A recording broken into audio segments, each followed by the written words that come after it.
Lembranças me levam à fazenda da laje. Muitos de nós sabemos o que significa aquela laje, querida.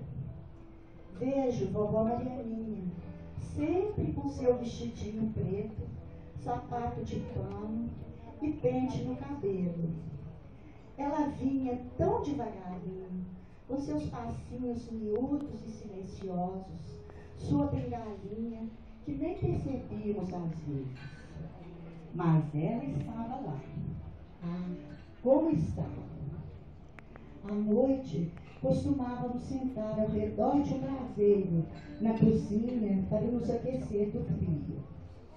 Ela também estava ali, e não era apenas nosso corpo que ficava aquecido, mas nossas almas inocentes, porque nos sentimos acolhidos e protegidos.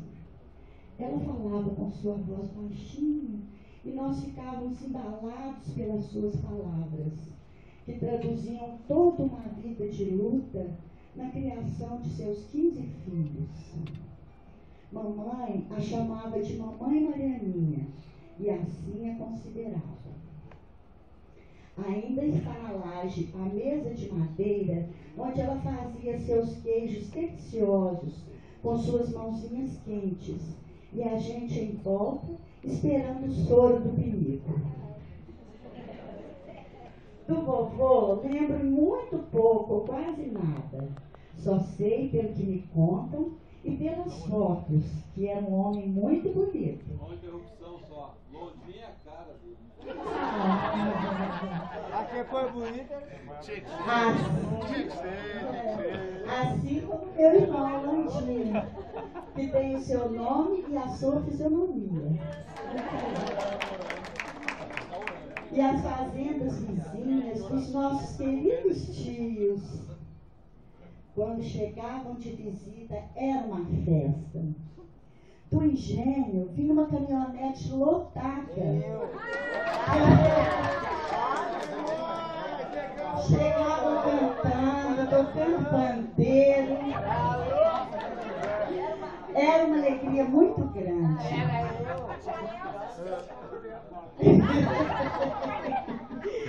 E quando chegava um carro buzinando e acelerando muito, já sabíamos, você sabe quem era?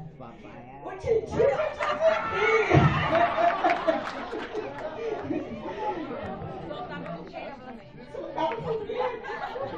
de luminárias, muitas vezes, que ia passar no dia a turma da tia Lourdinha, ou da tia Júlia, ou do tio Jaci.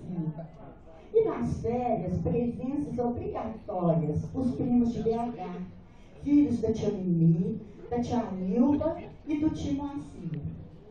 Cada fazenda tinha seu poço, digamos assim, para a turma nadar. Tinha o Poço dos Monjolos, em que só os corajosos se aventuravam no mergulho de muito alto. Na laje era o açude, no Jacarandá, o Ribeirão, e no engenho, acho que era no Rio. Era assim, também os mais corajosos atravessavam a nado. E nós íamos a cavalo visitar os primos e tios em suas fazendas. As famílias se frequentavam com certa frequência, conversavam, riam muito, e depois, finalmente, o melhor.